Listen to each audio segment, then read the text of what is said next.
नमस्कार दोस्तों, स्वागत है आपका अपना भक्ति ज्ञान चैनल में। आज के इस वीडियो में हम जानेंगे गंगा सप्तमी के बारे में।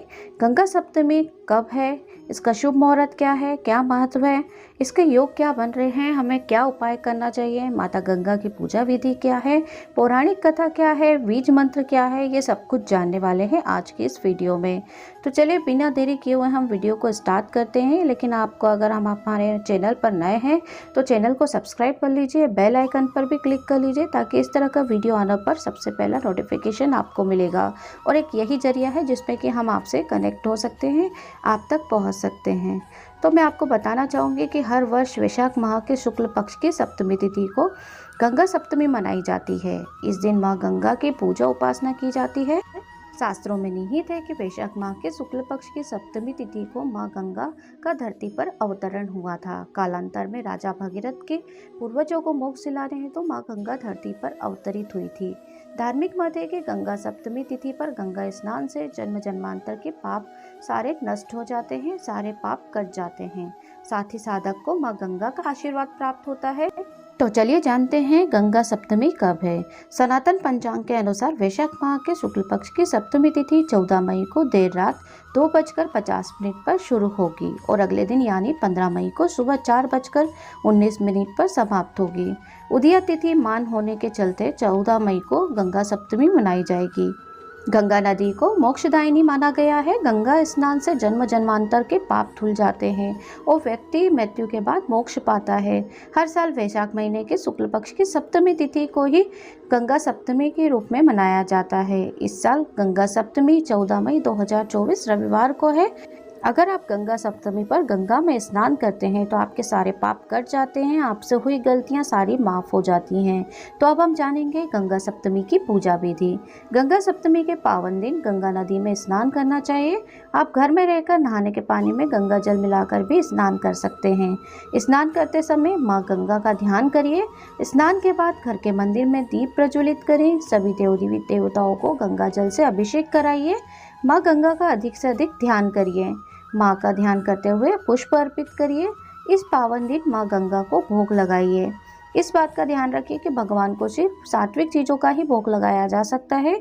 माँ गंगा की आरती करिए। तो इस तरीके से आप गंगा सप्तमी पर पूजा आराधना कर सकते हैं, माँ गंगा का ध्यान कर सकते हैं।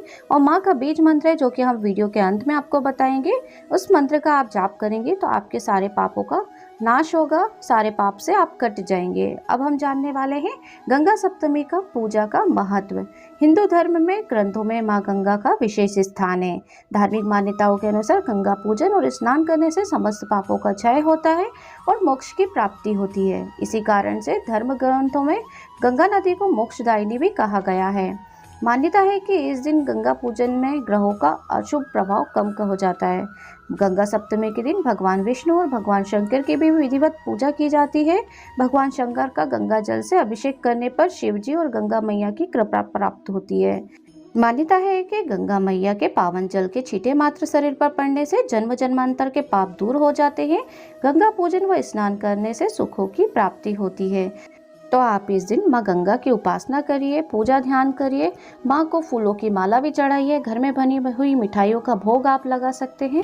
गंगा सप्तमी पर दीपदान करने का विधान माना गया है। पवित्र गंगा नदी के तट पर इस दिन मेलों का आयोजन भी होता है। गंगा सहस्त्र नाम स्तोत्र, गंगा गायत्री मंत्र गंगा सप्तमी के दिन का जाप करना शुभ माना जाता है। किसी भी प्रकार के तामसिक चीज़ों का सेवन इस दिन नहीं करना चाहिए। गंगा सप्तमी के दिन तो बिल्कुल भी ना करें। तो इस दिन जितना भी हो सके धार्मिक कार्य करते रहना चाहिए। इसके अलावा भगवान शिव और भगवान विष्णु की भी पूजा करने का विधान बताया गया है। अब हम जानेंगे गंगा सप्तमी का पूजा का महत्व। तो हिंदू धर्म ग्रंथों में माँ गंगा का विशेष स्थान है। धार्मिक मान्यताओं के अनुसार गंगा पूजन और स्नान करने से समस्त पापों का क्षय होता है और मोक्ष की प्राप्ति होती है। इसी कारण से धर्म ग्रंथों में गंगा नदी को मोक्षदायिनी कहा गया है। मान्यता है कि इस दिन गंगा पूजन से ग्रहों का अशुभ प्रभाव कम हो जाता है। गंगा सप्तमी के दिन भगवान विष्णु और भगवान शंकर की विधिवत पूजा की जाती है।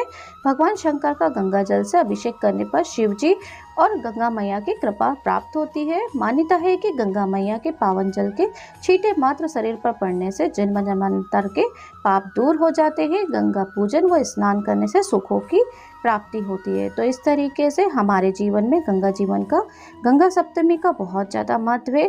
तो इस दिन आप माँ गंगा की उपासना करिए। सच्चे दिल भक्ति से की हुई हर प्रार्थना को गंगा मैया स्वीकार करती है।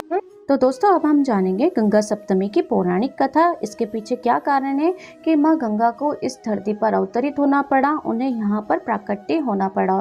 तो पौराणिक शास्त्रों के अनुसार वैशाख मास के शुक्ल पक्ष की सप्तमी तिथि के दिन माँ गंगा स्वर्गलोक से भगवान शिव जी की जटाओं में पहुंची थी। इसी कारण से इस दिन को गंगा सप्तमी के रूप में मनाया जाता है। दरअसल जब गंगा सागर ने युद्ध में अपने सभी पुत्रों को खो दिया था, तब अपने सभी पुत्रों को मोक्ष दिलाने के लिए कठोर तप करते हुए स्वर्गलोक से मां गंगा को धरती पर अवतरित होने की प्रार्थना की थी। गंगा का वेग इतना तेज था कि वह पृथ्वी पर आने की स्थिति में नहीं था, क्योंकि गंगा के वेग से समूची पृथ्वी का संतुलन बिगड़ जाता। तब भगवान शिव ने अपनी जटाओं में गंगा को धारण करके उनके वेग को नियंत्रित करते हुए धरती पर अवतरित हुई थी। तो भगवान शिव ने अपनी जटाओं में गंगा को धारण किया था। तब वैशाख माह के शुक्ल पक्ष की सप्तमी तिथि थी और उसी दिन से गंगा सप्तमी मनाई जाती है। तो यहाँ पर मैं आपको बता दूं कि इसकी जो पौराणिक कथा है कि जाहनु ऋषि ने वैशाख शुक्ल की सप्तमी तिथि को अपने कान से देवी गंगा को मुक्त किया था। यही कारण है कि गंगा सप्तमी को जाहनु सप्तमी भी कहा जाता है। माँ गंगा को ऋषि जाहनु के बेटी के रूप में धार्मिक ग्रंथों में बताया गया है। इस दिन कुछ उपायों को करने से 7 जन्मों के पापों में छुटकारा मिल जाता है। गंगा सप्तमी की कथा मात्र सुनने से ही 7 जन्मों का हमें सुख मिलता है। माँ गंगा की कृपा हम पर बनी रहती है। अब मैं आपको बताने जा रही हूँ कि शिव की जटाओं में कब पहुंची गंगा मैया।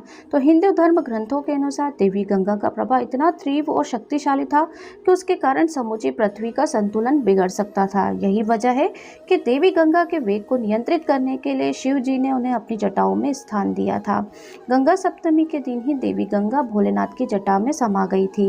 गंगा दशहरा पर माँ गंगा पृथ्वी पर अवतरित हुई थी, इसलिए इस दिन को हम गंगा सप्तमी और गंगा दशहरा के नाम से जानते हैं और इसी दिन गंगा सप्तमी हम मनाते हैं। तो श्रीमद् भागवत में गंगा का क्या वर्णन किया हुआ है वो हम आपको बताने वाले हैं।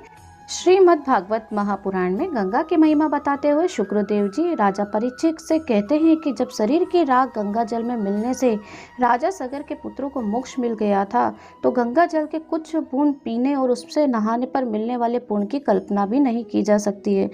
तो इस तरीके से गंगा सप्तमी पर आप माँ गंगा को घर पर ले आइए। मतलब मैं आपको कहना चाहती हूँ कि अगर आपके घर में जो गंगा जल नहीं है, अगर है तो बहुत अच्छी बात है, अगर नहीं है तो आप इस दिन गंगा जल अवश्य घर में ले आइए। उनकी छोटी सी मार्केट में बहुत सारी बोतलें मिल जाती है गंगा जल की। अगर आप गंगा स्नान करने नहीं जा रहे हैं तो उनका जल भी घर में ला कर रख सकते हैं। पूजा स्थान में उनका पूजा करिए और इस गंगा जल की 2 बूंदें जरूर पीजिए। आपके जीवन में चल रही सारी परेशानियां खत्म होंगी और आपसे द्वारा की गई गलतियां या पाप हुए हैं उनका सब नाश होगा। तो गंगा सप्तमी हर साल वैशाख माह के शुक्ल पक्ष की सप्तमी तिथि को इसी दिन मनाई जाती है और माँ गंगा को समर्पित है। ये दिन माँ गंगा का पुनर्जन्म हुआ था, यही मान्यता है। जाहनु ऋषि ने वैशाख शुक्ल की सप्तमी तिथि को अपने कान से गंगा देवी को मुक्त किया था और उन्हें इनकी पुत्री भी कहा गया है। अब हम आपको बता दें कि इस दिन आपको माँ गंगा का बीज मंत्र कह लीजिए या माँ गंगा के इस पवित्र दिन पर माँ गंगा का जाप अवश्य करिए। ओम नमो गंगाए विश्व रूपणाय नारायणाय नमो नमः। इस मंत्र का आप दिन भर जाप करिए। माँ गंगा की आप पर कृपा दृष्टि बनी रहेगी और आपसे हुई भूल पाप का माँ का द्वारा निवारण किया जाएगा। तो इस तरीके से अगर आपको हमारा वीडियो थोड़ा सा भी अच्छा लगा हो तो चैनल को सब्सक्राइब कर लीजिए, वीडियो को भी लाइक कर दीजिए। इस तरह के वीडियो आपको मिलते रहेंगे। मिलते हैं नेक्स्ट वीडियो में। जय माता।